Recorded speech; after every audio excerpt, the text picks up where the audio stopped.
in the Atlanta paper that said rapidly growing financial services company looking for bright young college graduates. Well, I was young and I was a college graduate. Bright was questionable.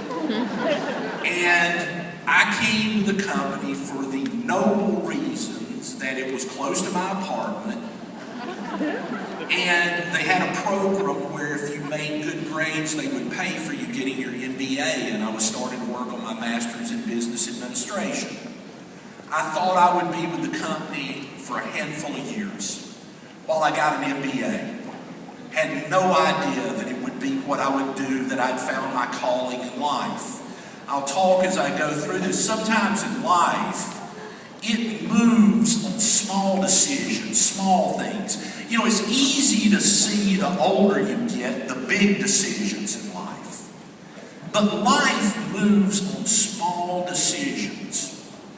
I had a job after I'd gotten out of the University of Georgia in 1980.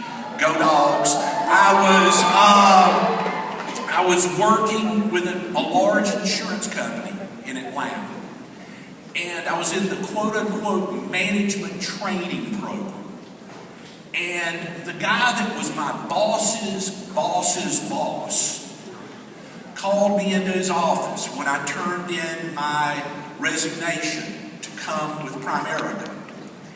And he called me into his office and he said, "John, you're very bright. You're doing a good job here. You're throwing your life away." Now, understand, I was making $16,000 a year at Life of Georgia, the insurance company.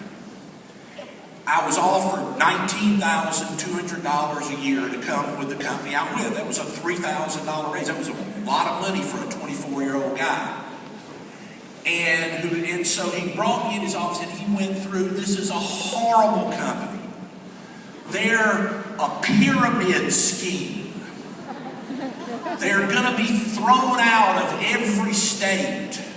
They're awful. They're horrible people.